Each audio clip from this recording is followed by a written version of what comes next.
Good morning, guys. So for today, we'll be looking into chapter 2, part 2. Okay, we'll be talking about cost behaviors, cost driver, and cost estimations. So let us move on with the first subtopic, which is on basic concept. So under basic concept, there are three concepts that we're going to look into. So first thing first will be the cost behavior, cost estimation, and finally it will be the cost prediction. Okay, under cost behavior, we look into the relationship between a cost and the level of activity. Okay, how does these two affect each other? For example, if the level of activity were to increase, will the cost increase? All right, if the level of activity were to decrease, will the cost decrease? All right, or let's say if there is a stagnant activity in the level of activity, there's no any progress or whatsoever, what will happen to the cost? Does it change or does it not change? All right, so under cost behavior we have a few types. So we have variable cost, okay, and then we have fixed, okay, and then we have the mixed cost. So this mixed cost could be either semi variable or semi fixed. All right, okay, so these are the cost behavior that we have in order for us to come up with the level of activity. This shows, okay, if it's variable, then it's higher, the level of activity increases, then the cost also will increase. If it's fixed, if the level of activity were to increase, then the cost will remain the same. Okay, so moving on to cost estimation. Cost estimation is all about how do you estimate the cost on a behavior. For example, let's say you have a salary of a baker. Okay, so but you have no idea whether this particular guy you need to pay using a variable type of cost or fixed type of cost. So we are going to look into what is the behavior of this particular salary. Okay, so which means this is a cost, then we're going to look into the behavior. So whether are we going to make it a fixed or are we going to make it a variable type of cost? All right, so we'll come up with this is what we call as cost estimation. Okay, let's say if this particular company were to make it as a fixed, so how much will be the fixed? All right, if it were to be make it as a variable, how much will be the variable? Are we going to pay anything for variable? How are we going to calculate the variable? Are we going to calculate using hours, or are we going to calculate using the production unit? So one unit of bun he produced, then he will pay this much.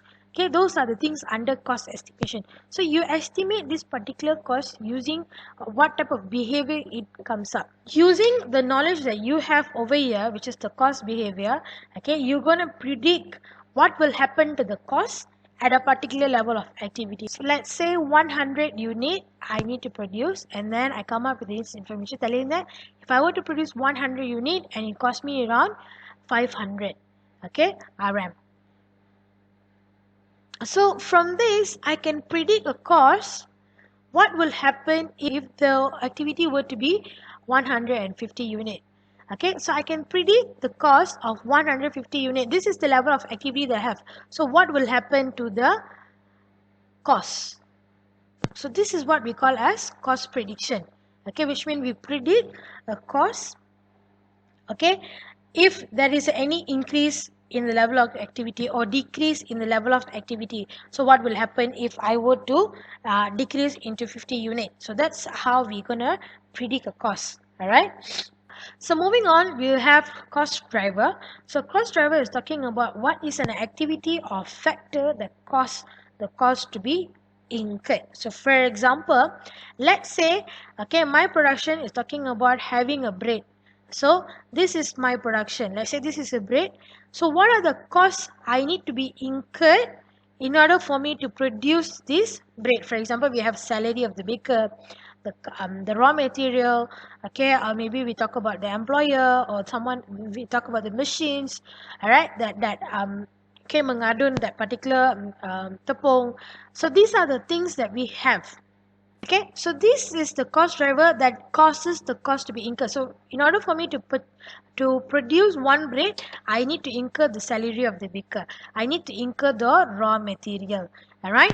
So this is talking about in conventionally, the understanding of the cost behavior normally will regards cost as variable, all right, or fixed based on the level of production volume. We look into this, we just take cost behavior and then we will try to look into the cost drivers.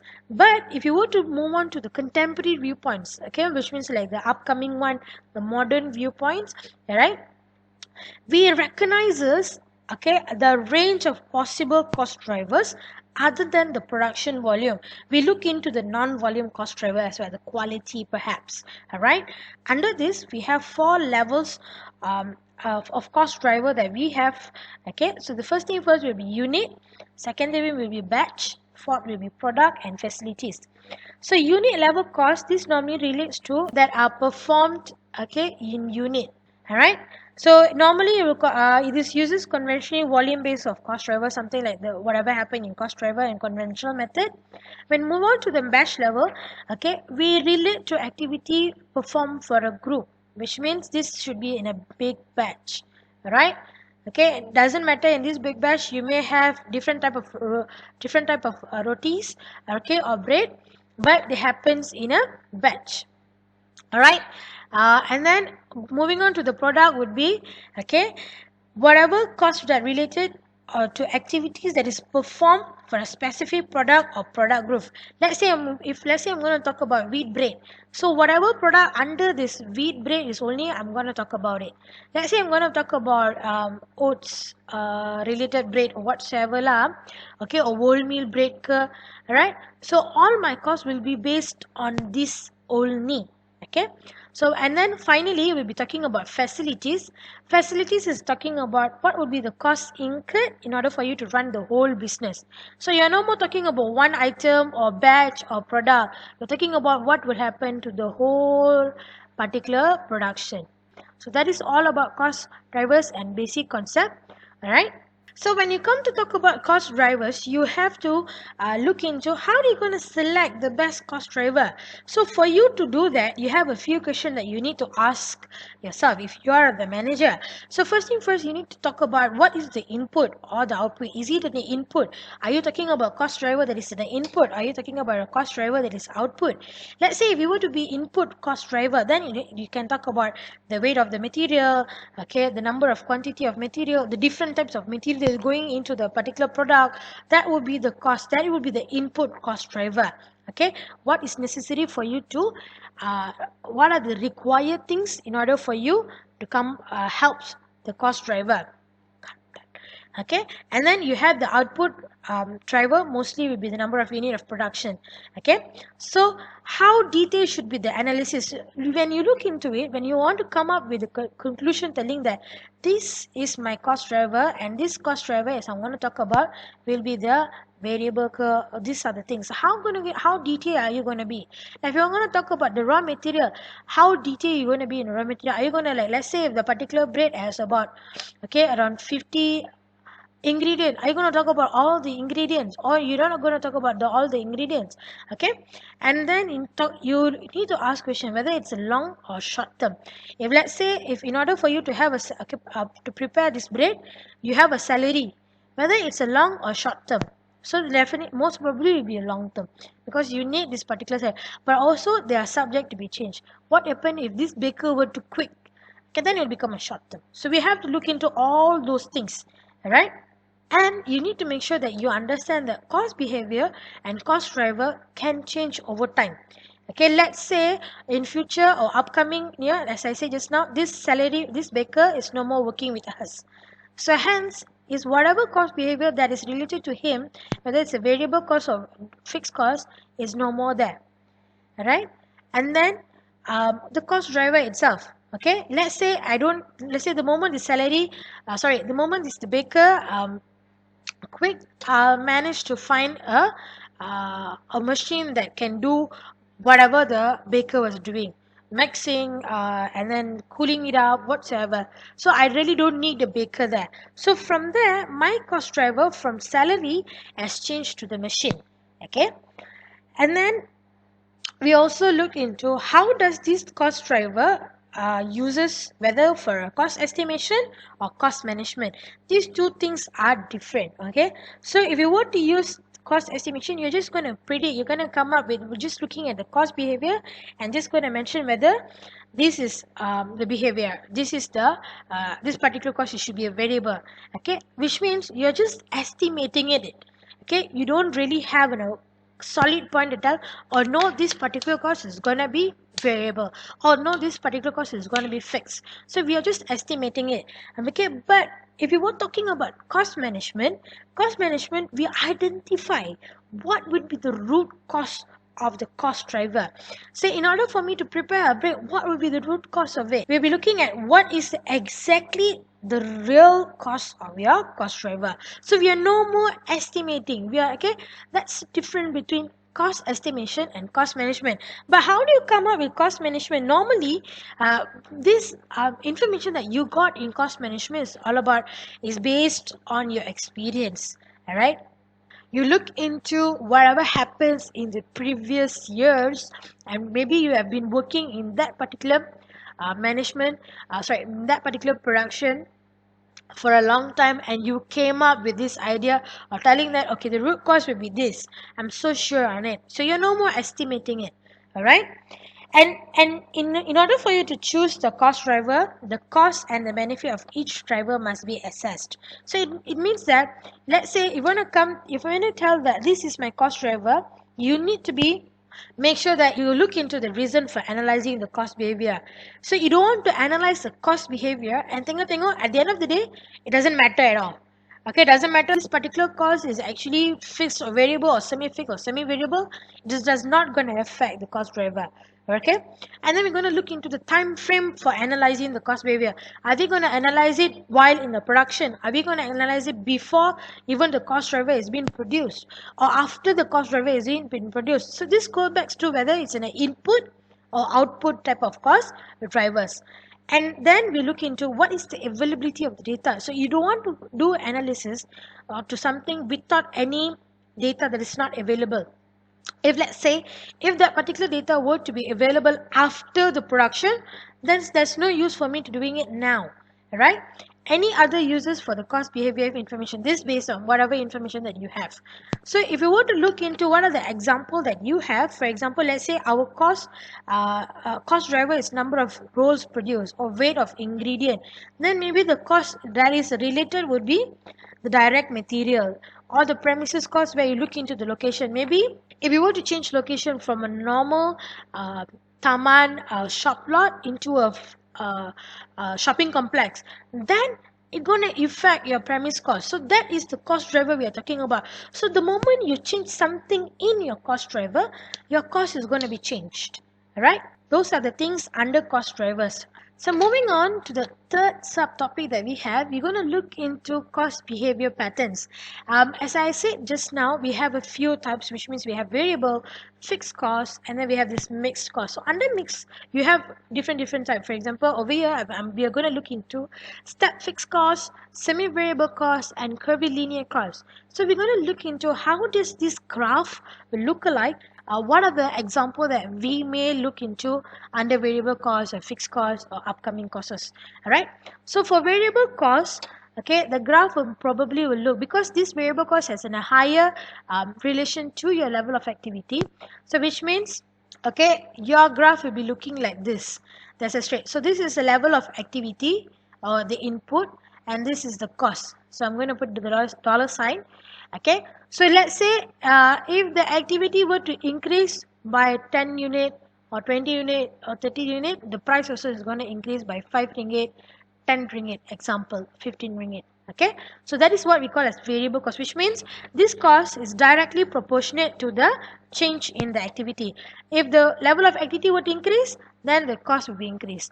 If the level of activity were to decrease, and the cost will be decreasing. That is what we call as variable cost. Okay, so example, the classic example that you have under variable cost is talking about, okay, the raw material, the cost of your raw material. Okay, let's say if I would have 10 unit, which means from 10 unit I will to move to 20 unit. So which means I'm going to use more raw material. So if I were to use more raw material, I'm going to purchase more raw material. If I'm going to purchase more raw material, my cost is going to be increasing. So that's how it goes. All right. For fixed costs, okay, which means this cost has nothing, which means it will be remain unchanged. Doesn't matter level of activity going up ke, going down ke. At the end of the day, this cost is going to be stagnant. This cost will not change. So which means the graph will look like this. All right. So you have a very straight graph. So this is the activity, and over here is okay, I put the dollar sign, is a money sign. Okay, so doesn't matter, even though your particular activity is changing from 20 to 30, okay, or 40 or 50, your cost will be still the same. Let's say your cost is 500 over here, it will be the same. So example that we can look into under fixed cost will be the rental. Okay, for example, even though if you have a very big production company, and then you have to pay the rental, at the end of the day, it doesn't matter you have more production or less production, you still need to pay your rental. So your activity level does not changes the cost, does not changes the expenses, it does not do any type of changes. All right, so that's why we call it as fixed cost. It will be a straight line. All right, guys. So moving on, we look into step fixed cost. So what we have in step fixed cost will be, okay, this is a fixed cost, but this only remain fixed over a wide range of activity level. And the moment you increase it into a different level, then it has a different fix. So the graph will probably look like this, macam tangga.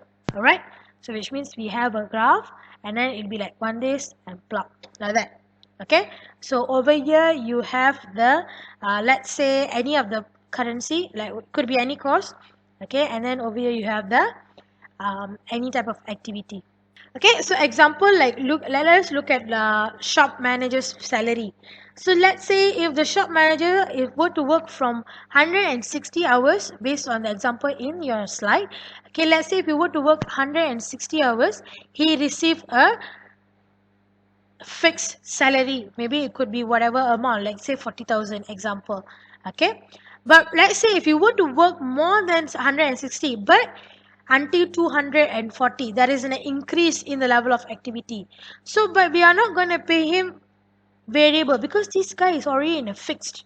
So what we're going to pay him, just give him the moment there is an increase in the level of activity or in the number of opening hours, we're going to pay him around 60,000.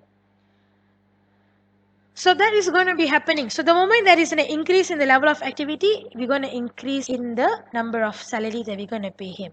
Okay, for semi-variable cost, we'll be looking like this. Okay, you have a graph. This is the currency level or whatever. Okay, whatever expenses cost or whatever, and then we have the activity level.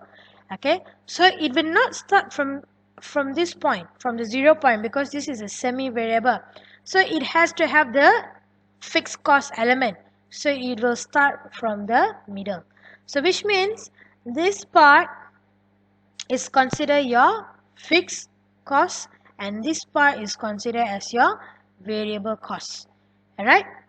Okay, the example that we have for variables, like most probably you can look into any types of utilities. For example, like your telephone bill. Alright? Normally in telephone bill you have a fixed cost, alright, and let's say if you were to add in any more, if you were to call a random overseas number, or if you were to have any bill that is related to your phone, okay, then it's going to charge into your telephone bill. So it will increase that particular month punya bill, and which means it has both the combination of fixed and variable. So variable here means that this cost is not has to be there every month. Okay, so one of the month the variable cost is not there, so only the fixed cost is there. Okay, that is the example for the semi-variable. So now looking into the curvilinear cost. So under curvilinear cost, the word itself is set. Okay, which means it has to be in a curve.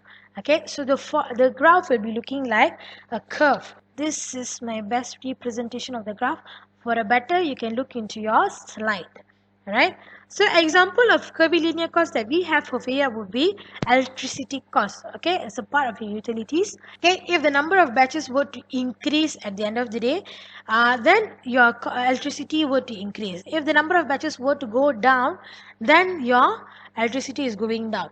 Okay, it depends on your number of batches, which means this has a very curve type of cost line. Alright, so that's based on the cost behavior. Okay, in short, you have 5 types of graph that we have. Okay, we have looked into, or the cost behavior that we look into.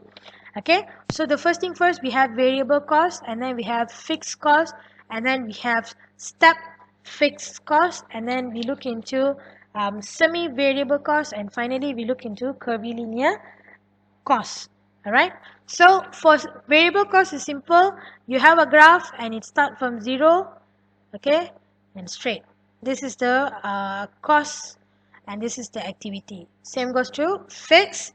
For fixed you have cost and then you have activity will be stagnant. For step fixed cost, it has fixed cost but it happens in step. Alright, which means there if one under one range. Okay, for semi-variable, it has a both combination of your fixed and your variable. This is your fixed cost and this is your variable cost. So for curvilinear, okay, it has a curved graph. Okay. So moving on, let us look at the cost estimation. Okay, cost estimation is we have a few types on how do you want to come up with a cost estimation, on how do you want to come up with whether telling that this particular cost is actually is fixed, is whether this is actually is variable. All right. So over here we have three types of approaches to cost estimation. So first thing first, we look into the managerial judgment, and then we have the engineering approaches, and then we have the quantitative. Managerial judgment is all about how do you use your management experience in order for you to come up with the estimation of your cost. So this is purely based on the experience of the particular manager. Alright, this is basically on the experience. So how do they come up with this particular cost behavior is based on the previous record or experience or whatsoever. So engineering approaches studies the process that results in the occurrence of a cost. It's basically, it focuses on the relationship that should exist between the input and output. So mostly they can use about time and motion study or task analysis, okay, where they can observe what are the tasks they have undertake. So this will lead into, okay, what is the cost that is occurring while they're doing their task. All right.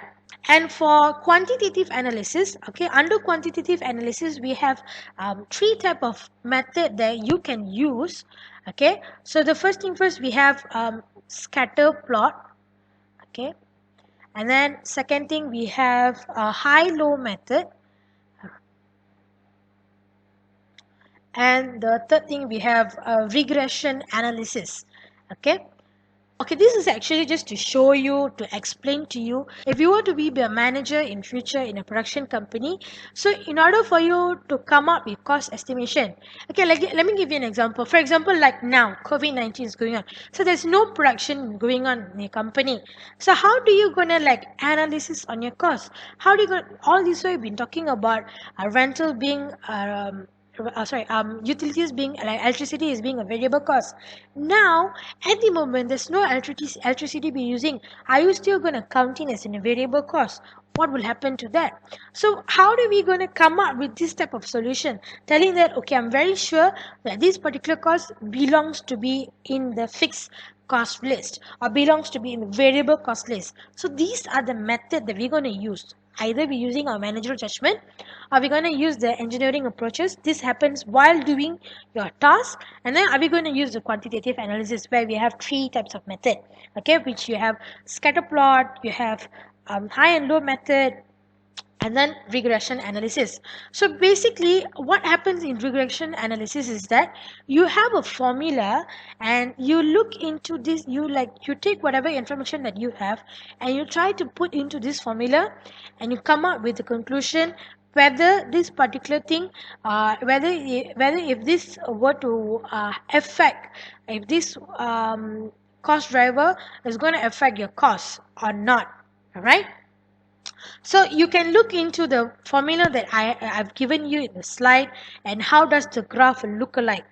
Okay?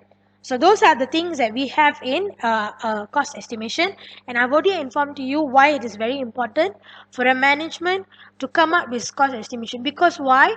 We can't be telling that the variable cost that I have today will be variable in another 5 to 10 years. Okay, for example, all this while we're talking about electricity to be a variable. Example, salary of an employee is going to be variable. At the moment, there's no work at all. COVID-19, which means there's no production.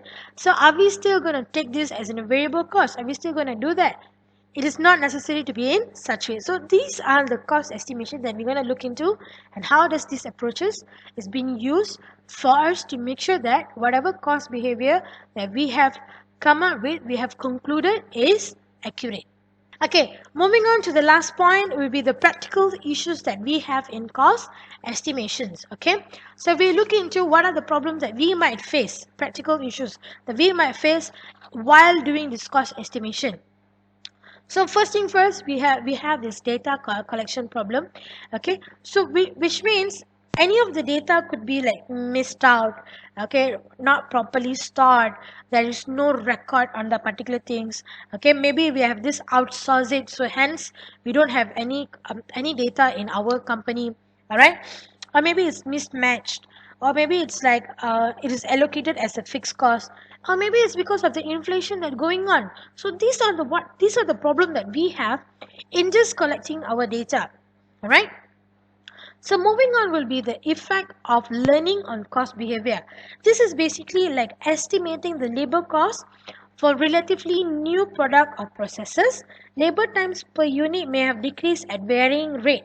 So like let's say if you're going to look into, if you're going to put cost labor cost as your variable cost, but this is because you're just estimating it. But as time goes on, you learn that okay, labor cost is no more variable cost, or maybe it's not a fixed cost. Okay, that is an effect of learning. Also, as time goes on, as more production has been done, you came to know that this particular cost behavior is no more the same. All right, so those are the things that we have to change. For example, I'm giving you the same example from just now about COVID-19. What we thought would be a variable cost, but at the moment it's no more a variable cost. It has become a fixed cost. Because why? Our level of activity is zero. All right, and then we look into the activity-based approaches, where this is talking about the new company, okay, which will consider more into complex cost behavior patterns. Why? It is because activity-based company works in details. They go in detail. They go into the unit level. If it's unit level, some of the costs that we thought will be variable is actually fixed. Some of the costs that we thought will be fixed might be variable. Okay, it differs. It differs as times as you go deeper, or you become more general. If it's as in a whole company, maybe rental is considered fixed. But remember, but if you were to move on and to the single unit, then rental could be variable. All right, so costs are assigned on activity. So that particular activity may have a lesser unit because of this finished good items. So that depends on that as well. And the last but not least, we have the accuracy of your cost function. Okay, sometimes due to the approximate estimates which are used commonly in the estimate cost function within firm, this happens. Okay, we are not very sure. Let's say you don't know how to do the scatter plot, you don't know how to do the engineering, you use your managerial judgment. Okay, when you use your managerial judgment, as I said just now, things can be changed as well. Okay, that's the issue that we have. It cannot be consistent all the time. All right, why does this happens? Because okay, there would be a limited time or knowledge to undertake the quantitative techniques. As I said just now, you don't know how to do a scatter plot, you don't know how to high-low method, but you really need to come up with the conclusion at the moment. You really need to come up with the cost estimation at that time. It's very crucial. So you come up with the manager judgment. When you come up with the manager judgment, you could be right, you could be wrong as well. So but you are considering the accuracy. So the accuracy is being compromised. All right, so the data that is required to estimate the reliable cost function may not exist. Okay, whatever regression analysis for you to do a regression analysis, there's no data at all. So if you have no data, then somehow or rather whatever cost function that you are trying to come up with might not be accurate at all. All right, okay, And then you have like a low priority given to determine the accurate cost behavior or cost estimation. And then you have subjective cost estimate to be considered good enough for the firm's need. So basically, so in order for you to have a very good accuracy, these are the things that is been you need to look into. But now in a practical issue, okay, these things can be a bit limited. To get a proper data, it could be a limited. To make sure that you understand how does this quantitative analysis works, it might take some time. Okay, so meanwhile you can't be waiting. The production has to still goes on. The production still goes on. So you can't be waiting until you learn, or your your manager go and learn for the regression analysis, or you yourself go and learn what is regression analysis, and come up with the conclusion. Because why? Production is keep on going in. Okay, that's how the whole practical issues, okay, will be there. And most of the cost function are based on simplifying assumption, telling that this cost behavior only depends on single activity, and this cost behavior are linear with the relevant. So these are the limitation that we have. For example, let me just give you an example. Let's say the rental that you thought would be fixed for today might not be fixed in another 10 to 5 years. All right, so for example, let's say in 10 to 5 years, okay, this rental, your landlord thought of like, sudah lama lah I tak naikkan, so why don't I increase the rental. All right, so we can't be assuring ourselves, telling that this cost is gonna be variable cost until the end of the day. Changes might happen. Okay, for example, like now I'm going to take COVID-19. All this while I've been talking about certain case like raw material, certain like this overhead costs, for example, like electricity, telephone bills. We keep on telling that this is actually variable, but at the moment there's no activity at all. So which means this is no more a variable, this has become fixed, because each and every month you're going to pay the same amount. Examples. All right, so these are the things that we have looking through today, which is we talk about cost behavior, we have talked about cost drivers, we talk about the cost estimation, how does cost estimation works, and what are the approaches we take for cost estimation, and what are the issues that we have in cost estimation, and so on. All right, so with that being said, I hope you understand whatever I'm trying to say over here. Okay, if you have any questions, feel free to ask me. See you guys on the next video. Take care. Bye bye.